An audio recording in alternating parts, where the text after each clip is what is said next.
Hey guys, Marsegid here, bringing another Dragon Ball Z Dokkan battle video, and so today we're going to be taking a look at the AGL Bardock EZA in one of the more difficult events in the game that is not sort of tailor-made to hold his hand, right? We're not fighting a Wicked Bloodline enemy, and we are using a team that has no other low-class warriors on it. So this means that Bardock is only going to be getting the 10% damage reduction and a little bit of extra stats just from himself being a low-class warrior, and he's not going to have a chance to do an additional super attack in his base form. So this will kind of show how well he can do on a more realistic team that you would actually run in one of these difficult events. I remember, like, I had the chat up in the video when I recorded the Bardock showcase from yesterday. I know that Truth has been coping for this EZA. In the chat, he even said he's not reliant on low-class warriors. So we'll see how this goes, because, like, a turn like this, for example, like, what am I going to do unless... I mean, I guess realistically, I would just float Bardock off here so that he only has to get one attack instead of three. But he's a stacking unit who... Ideally, you want to get a couple of stacks before you transform, otherwise his transformed state is going to have a lower level of defense than we would want. So floating him off seems counterintuitive because then he doesn't come back until turn 4. So we'll see how well he does here. I mean, mine is built for full additional and then dodge. So, you know, there's always the possibility he could still get an additional super. We did get lucky in the initial showcase that I did where we got the 2 turns we had him where he did have a low-class warrior ally, he triple supered. But, of course, here we don't have that option, right? We have the hidden potential if we get it, and then that's it. So 6.6 million. We don't get the hidden potential. At least he still tanks for double digits in the first phase, so that's what we like to see.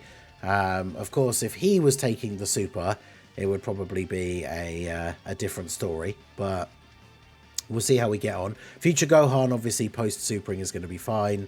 I believe he only gets the 170 lead from God Goku, because he's not on Power of Wishes or Exploding Rage, so he's not as good as he would be in some other circumstances, but Future Gohan is still the GOAT, right? So post-super, his defense is going to be perfectly fine, especially because we already know they've already supered this turn anyway, so we're not in any sort of danger here with Future Gohan. And then let's see, I want to get... There's a lot of things I want to get done on these early turns. So we need to get these for you. We definitely need to get supers with you. And then, of course, ideally, we want to build up the damage reduction for these guys as well. So having a lot of units that need to get attacks off is always kind of awkward on some of these big teams. But, I mean, getting Vegito fused and having this 10-turn scouter will be hugely beneficial for these early turns, because Bardock is not going to be able to eat super attacks very well. Like, once he transforms, he does have the 36% damage reduction for the first 5 turns, and he is greatly raising on each super, which he can do additionals of. Although, I guess we're fighting... he does get effective against all types, but we're fighting a super class enemy. So it's not exactly the perfectly situated event for Bardock, but I mean, that's kind of... That is what it is, right? Like, we take new units into events. We've done it on Global for a while. Like, Global had a spate of units that were not good against AoEs, and we kind of took them into Fusion Zamasu to see if we could get away with using them. And for the most part, the answer is no. You just have to use an item or hope they dodge, or get lucky with the placement of the AoE. So there's always going to be events where the character is not particularly well suited to that situation. But unfortunately for Bardock, it's the content that is the current, like, hardest content in the game, right? So after 1 super, the start of the second turn, he's at 280k defense, which is not great, right? He's going to get another greatly raised, so he's going to super attack now and get and go up to, like, just over 400, which is not bad, but that's still not enough. Like, if he gets supered on this turn, we will die. We also can't get 6 orbs for God Goku in slot 1. See, annoyingly, because I want to see how much he would tank for here. So, I mean, I'm just going to have to hope that God Goku comes in clutch with the dodges. And then also basically hope that they don't then immediately super Bardock. Because I would like to... How I would like the turn to play out is even if Bardock gets supered and we get killed... Come on, dodge this, God Goku. Yes, okay, good. Okay, I was going to say, even if Bardock was to get supered and get killed, I would like to see him at least take a normal first, so we can see how much damage it does. Now, with the physical Goku and Vegeta here, having already supered, it will be interesting to see what kind of damage Bardock takes from their normal attack here. Because, again, unless we get lucky with the hidden potential, he's only going to do one super attack. So 5.5 is his attack stat here. Can we get the hidden potential additional? Nope. 265. So, and then we are dead. Okay, so we'll start again here and see how well we can do. There's only 2 attacks for Bardock this time. We know that post-super, he'll tank these guys for double-digit damage, so that's fine. Although ideally he doesn't get super attacked, of course. The GT duo being on the first turn is good as well, because they can get a couple of supers off here to start building up their damage reduction, which is a little bit more useful to us early on than future Gohan being in slot 3 with the type disadvantage. Didn't really do a lot of damage in the first turn in the first attempt, but at least the GT duo can get some build up here. God Goku with the dodge? No. Do we live this after double super with guard? I mean, we might live, but we probably will still take a lot of damage either way. Okay, 100k. It's not too bad. I think I'm so used to them just supering slot 1 that I'm used to seeing bigger numbers than that, because we've had a few of these, you know, when we've been doing the did this team survive the power creep thing, and then getting immediately supered in slot 1 and taking like 4 to 500k. We did get the double super with Bardock, so that's good.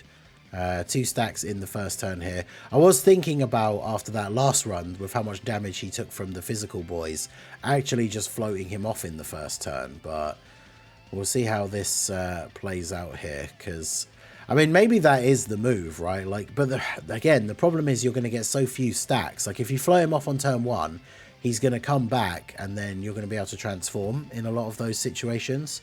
Let me just double check. I get the Bardock up here on my... on the global one on my phone, just to see what his because it is just turn 4, right? Yeah, it's just turn 4, or any time when there's a Wicked Bloodline enemy. So get those for you. So yeah, I mean, that you could do that, right? You float him off on turn 1 and then he just comes back and he transforms. But then the problem is, as I say, you're not getting any stacks, you're not getting any build up, so that his transformed state then has that higher base defense to go off of, because he's greatly raising defense on each super, but you know, the more defense he has, the better the buffs are going to be. So if you transform him straight away, is he then going to be good enough to last through to the end? And of course, you know, he only gets those extra buffs, like the extra damage reduction and dodge and everything, for the first couple of turns. So if you transform him super early in an event, and then that runs out like as you get to the last phase, then he's going to be a massive liability. So we'll have to see how that plays out here. I mean, ideally we would not kill these guys on this turn, so we could get another turn against the AGL phase. But again, like, you know, these guys, we're running a pretty decent team. Like, these guys aren't going to live long enough for us to get another turn with Bardock. And of course, we have other units that want to be getting their attacks in so they can get stacks like these guys, right? So let's see what sort of rotation we're looking like here. I mean, I could just use an item so he can get through to the next turn. He's only got to take 1 attack. So as long as God Goku dodges in slot 1 here, then we will be fine. We did get a double super on turn 1. So we're starting off here at 372k. Got a decent couple of links here. We are going to get an extra stack, at least the 1, right, from his super on this turn. So as long as God Goku doesn't get immediately killed, then we should be fine. At least we have the guard here. So not sure, would he live a super from the physical ones? They do hit a lot harder than the AGL, but we got the guard. We're going to get at least 2 supers off here. And of course, again, worst case scenario is just that they super attack Bardock, because with no low class warrior allies, which remember, he doesn't rely on them apparently, with no low class warrior allies, he only has 10% damage reduction. So he's not eating super attacks from any of these even remotely tough bosses. So, okay, there's the dodge on the super. Good, good. I mean, God Goku has gotten to the point with how hard some of these bosses are hitting with the new anniversary content, where he is a bit more of a risky unit. But, I mean, if you get the 6 orbs, guard and 60% chance to dodge is still good. Oof, that's 174. And that was after him, like, we're already sort of 1 up, because one of the turns he did double super. So, that's obviously not good. Although, to be fair, we do need to lose some HP to transform Vegito. So... you could argue, if you really wanted to cope as like a Bardock defender, you could be like, yeah, he's there to take a little bit of damage here on turn 3, so that then we can get the Vegito fusion. But, yeah, it's not really what you want. Now, the next phase against the base Gogeta is STR, so that is beneficial. Do we just fuse now? What's their defense up to? Yeah, it's only 298k. I kind of feel like we want more stacks before we transform, but then at the same time, kind of risky to put these guys in slot 1 before we get the transformation. I'm just going to transform. I mean, Vegito can hold his own well enough, right? He's not here on the team to... do I want to do that? Yeah, I guess I should. I need to make sure we get your... get some build up here, get your orbs. Not going to get any more supers for the GT Duo. GT Duo could obviously be a little bit of a liability later when we get to the final AoE phase, but the goal of bringing them on this kind of team is to save the revival for that potential turn. And if we can get into the final phase, if we can get that far, if we can get into the final phase with the rotation where we can throw the exchange out for them on the standby and have Super Saiyan Bardock on the rotation, so we get the nice like Super Saiyan links and the 80% attack support, that would be a good turn for Bardock, and then it doesn't really matter what happens to either of them on that turn. We'd be able to get the revival, but we'll go ahead and get to the next turn here. So now we are on turn 4. Well, it's turn 5, right, because it was on turn 1. Now we're on turn 4. Now we can transform.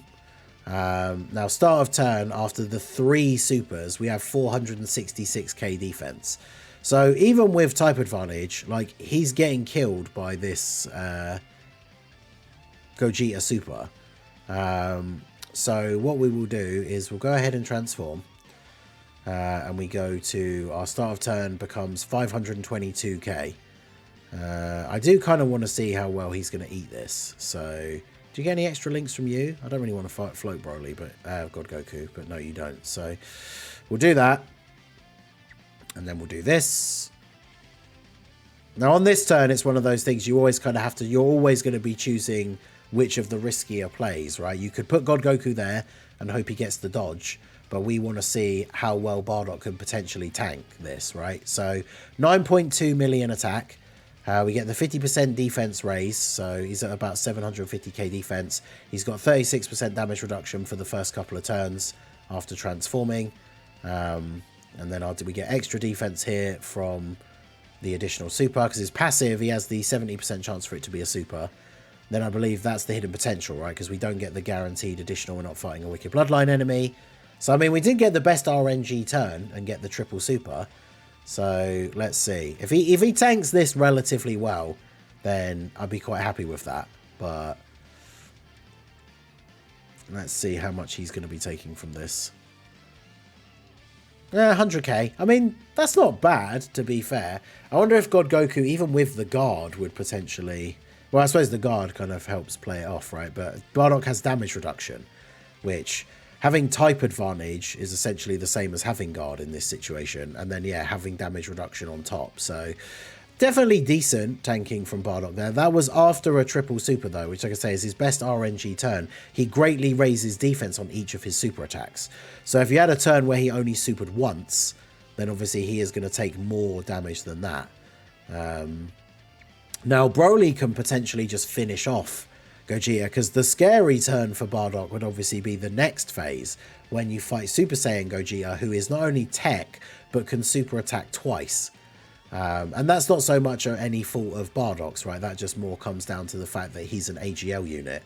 Now, he does have dodge and damage reduction, but like, he probably wouldn't be, well, almost certainly wouldn't be living a super attack from that tech Gogeta if it actually lands on him, right? So definitely a scary phase for him, but I mean, his Super Saiyan performance, I think this is kind of the general consensus for most people, right? Is his Super Saiyan form is pretty decent, especially for those first few turns when you're getting the buff and everything. But his base form is just, yeah, taking 170k from the physical Blue Boys phase after already having gotten a bonus like extra super is definitely not what we want to see. I think Vegito can tank this right after he's supered. Although again, his defense didn't really get up to being very high. Can you tank it after your... Well, after supering, you definitely can. I'm not sure how well he tanks before the super, though. Or just take the risk with God Goku? I mean, I guess I could. We'll do that. Terrible orbs here, though, for the rest of the turn, which is unfortunate. So we'll do this. Hopefully God Goku can just come in clutch here with the dodges. We got the 6 orbs. So yeah, see, that's keep up that level of RNG when we get to the super attack, okay? God Goku, and then we'll be all good. We have the guard. We've gotten a few supers off of him so far, but I mean, this Tech Gogeta hits relatively hard, so I'm fairly sure, even with the guard, God Goku probably dies here if he doesn't dodge. But I haven't used Vegito enough to know whether he... Because he does have damage reduction. He has base 30%. And then, obviously, the extra 30% against normals. But I'm not sure if that's going to be enough. So there you go. There's the dodge from the super. 71... Yeah, 71k from normals. Yeah, we died to that super. So God Goku coming in clutch with the dodge is what we absolutely needed to see there. And then, yeah, Vegito going to get some counters off here. Because, yeah, this Tech Gogeta has a decent amount of HP as well, so it's not like we're going to be able to one-turn him and then not have to worry about AGL Bardock taking attacks. But good damage there from Vegito, and then Future Gohan can do a nice little bit here at the end as well. We still have the Scouter in effect, so we can use that to our advantage for the next turn. We have the GT Duo. Can we exchange on the next turn? No, they haven't done anywhere near enough attacks to be at that point, have they? Or taken attacks. I forget which way around their one is, but we kind of do need to get that ready to go, because otherwise we're only going to be able to use their standby in the last phase if we've dropped to 50% or less HP. Wow, no supers on this turn. Damn, that's unexpected. Except God Goku can't even get his... I guess we could do this. Gives him that extra bit of defensive capability in slot 1, but I don't think you get any extra links, do you? No. Alright, so we'll do that. Bardock, of course, still 547 start of turn, because he stops stacking once you transform. So do this, and then we'll do this. So let's see how Bardock is going to... Oh! Yeah, we don't want you... Bro, seriously. Oh, the rest of the rotation letting me down. You hate to see. I mean, this is the thing, right? I saw a comment on, I think it was one of someone else's videos. It wasn't even mine, but it was like, someone's like, why are you running God Goku? Like, why are you running him on that team? It's like, because what other teams are you going to run him on? Physical Turles? Tech Bardock? Like, probably not, right? Because those teams are not going to be good. But yeah, God Goku absolutely selling us out again. I probably would have just been better off staying in the God Goku thing, because I think, could we have got 3 orbs? I think so. But it's always just such a big risk, like when you can't get the guard, because if he doesn't dodge, he'd be taking big damage from those hits. So let me try and get back up to the tech phase here. Okay, so for this run back, I know we're not at the tech phase here, but I decided to float Bardock off on the first turn. So here we are on turn 4, we can transform. But as you can see, we have 293k defense after getting one super attack off. So I'm going to go ahead and fuse with Vegito here so we can get a full heal. We can see that there's no super on this turn, which is good. So now if we transform, we have 313k defense. So this is what I'm saying about, like, this is why this unit is not good, like, if you do not get supers in the base form. And one of the ways you can get extra supers in the base form is to have low-class warrior allies. But when you're not running them, because none of them are very good, then you don't get your additional super attacks. So, yeah, I don't know how we can say that this unit doesn't rely on low-class warrior allies, right? I'm going to put him in slot 1, because if we put Vegito in slot 1, Vegito's just going to kill. But yeah, I mean, Bardock, like, unless we're going to suddenly get a bunch of new content coming out with Wicked Bloodline enemies, then Bardock is not going to be particularly impressive, right? And we need new low-class warrior ally units. I'm surprised that they gave this guy an EZA and didn't do, like, the Team Bardock Giant Apes or something, right? Now, on this turn, we obviously got the good RNG. Like, we dodged both the attacks in slot 1. Now we get the super from the passive, and we get the super from the hidden potential. So, I mean, both turns that we've actually seen of the Super Saiyan Bardock, we have gotten that good RNG where we get the triple super attack. And then he does tank their normals for double digits, and there's a dodge. So when he transforms, he can still be pretty good even after one turn. The problem is, which, you know, this does plague a lot of units in the game or in the meta, but, like, he wouldn't be surviving a super attack. We would be hoping for that dodge. Now, I think he's in kind of a weird spot where he's one of those units where you absolutely can, like, make it work. Like, you'll definitely have runs where you can bring Bardock on the team and you can win, right? Because turns like that, where we get the dodges, where it matters, he doesn't get super attacked, stuff like that. But there will absolutely be runs where you don't, right? Like, we saw how much damage he is taking in his base early on in some of these more difficult stages.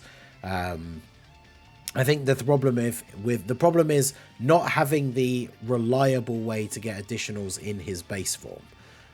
We need some sort of, like, new low-class warrior unit that's really, really good. I mean, for all we know, we could be getting a low-class warrior for Saiyan Day who's, like, the new best TUR in the game, and then maybe that would make Bardock's EZA having that restriction make a little bit more sense, right? Because at least for JP, it's only just come out. The Saiyan Day unit comes out in, like, just over a week, and then obviously for Global, by the time we get the AGL Bardock EZA, we'll already have the Saiyan Day unit. So at least in that respect, it makes some kind of sense. But if we don't get any low-class warriors buffs anytime soon, it just makes that decision to have that restriction in his passive just that little bit more confusing, because give him the restriction to have to run a certain type of ally in order to get those buffs. Because it's not just the additional super, but even just getting the extra damage reduction would be helpful against the kind of damage he was taking from those normal attacks in the early phases. Whereas at least if he had a bit of extra damage reduction, he wouldn't be taking those kind of levels of damage. But, you know, the worst case scenario is you're going to go into these events, you're only going to get one super per turn with him in base. And I mean, you saw there, having the one super, floating him off turn 1, then transforming him on turn 4, his start of turn defense only being a little over 300k.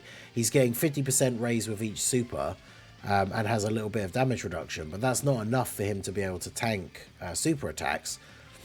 So then you're relying on his dodge from his passive being like 36%, and then having a little bit of damage reduction. Like, obviously, like I say, I gave him full dodge in the hidden potential, which definitely helps him out. But yeah, I don't know. He just his Super Saiyan form is decent, but not anything too crazy.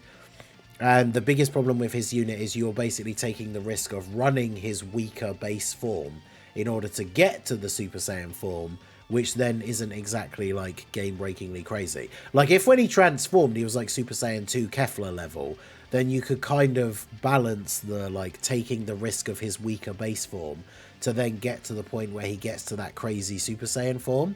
But he's just not, like, on that kind of level. So also, we've got a really terrible rotation set up here, which I'm pretty sure is just going to end in death. So I was going to end it off here.